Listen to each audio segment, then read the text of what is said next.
Hi, I am Manish Riyaz. Welcome to Glitz Vision USA. तो बात करेंगे झनक की, जिसमें हमने देखा कि किस तरह अनिरुद्ध की गाड़ी है बारिश की वजह से खराब हो गई है और हमें एक रोमांटिक सा सीन देखने को मिला है।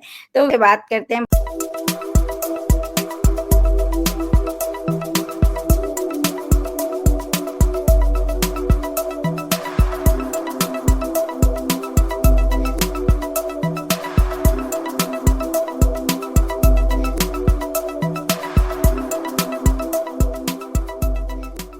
जी विजीता जी, ये क्या चल रहा है? गाड़ी खराब हो गई है, एक जगह दोनों हैं और ये इनकी शादी भी हुई है, उसके बाद भी झिझक है। तो ये बहुत कुछ चल रहा है।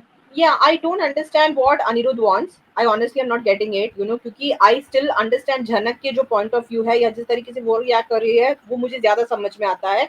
क्योंकि अगर उन्होंने सहमति से ये डिसाइड किया हुआ है कि उस time they got married to save her from that situation and then they can never be a future or something like that. उसने उस चीज के साथ समझौता कर ली है कि ये यही है, this is never going to get into that marriage kind of a relationship. ये ऐसा ही होगा जिस तरीके से वो सर जी बुलाती है। She is seeing him as somebody who saved her during a very dire moment, right.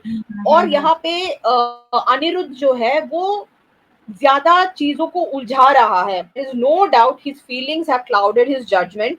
जिस तरीके से हमने पिछली बार हमने जिस तरीके से बात की, जिस तरीके से उन्होंने बोला कि अंगूठी पहना दो, अब जाके हम्म, उनको शादी याद दिला रहा है। He is telling that hmm, he hmm. always remembers it, what does he want। अगर वो वाकई में जनक को चाहते हैं और चाहता है कि उनके साथ वो जिंदगी बिताए, then why is he hanging on to Arshi? Harshi को क्यों होप दे रहा है या अर्शी को क्यों लटका के एग्जैक्टली। रखा हुआ है, यू नो यस। और I understand there is a drama involve there, क्योंकि जैसे हमने प्रीकैप में देखा, because Aniruddha and Janak has not reached home, उन्होंने अपना ही एक अलग नैरेटिव वहां पे बना दिया है। और हम ये देख रहे हैं कि they are returning home and Janak बोल भी रही है, एक तूफान से निकल के दूसरे तूफान की ओर चल, we are going towards an other toofan. तो वही या होने वाला है। People are going to bombard them with questions, पूछेंगे कि क्या हुआ, कहाँ थे ये वो वगैरह वगैरह। बट वो सारा चीज एक तरफ, एंड जो अनिरुद्ध है वो जिस तरीके से स्ट्रगल कर रहा है, या एक्चुअली मुझे स्ट्रगल नहीं दिख रहा, it looks very clear that he wants Janak in his life more than he wants Arshi in his life.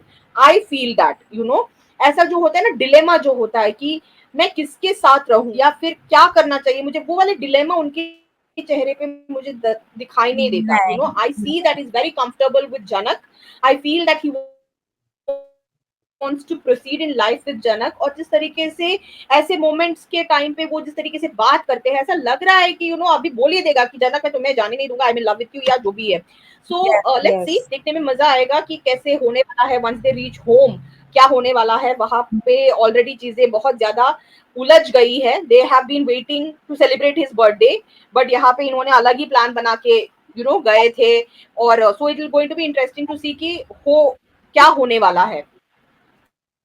Yes, देखने के लिए तो इंटरेस्टिंग है कि होगा क्या, क्योंकि जिस तरह से हमने देखा है पिकअप में कि उनका वेट हो रहा है, वहां वो भी समझते हैं। तो आपने बहुत सही बोला कि मतलब क्लियर होना चाहिए अपनी थॉट को लेके। अगर आप ऑलरेडी, एक तो फर्स्ट ऑफ ऑल आप मैरिड हो, नो मैटर व्हाट, आपने जो भी डिसाइड किया हो, पर आपने वो शादी की है और वो रिश्ता है।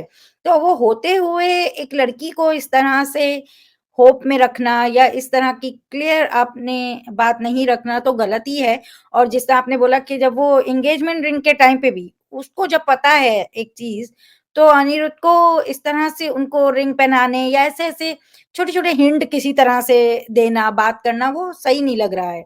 तो लेट्स सी पर होता क्या है किस तरह, क्योंकि आपने जैसे बोला ड्रामे के लिए तो चीजें करेंगे ही, तो वही वाली बात है। एनीवेज, देखते हैं क्या होता है।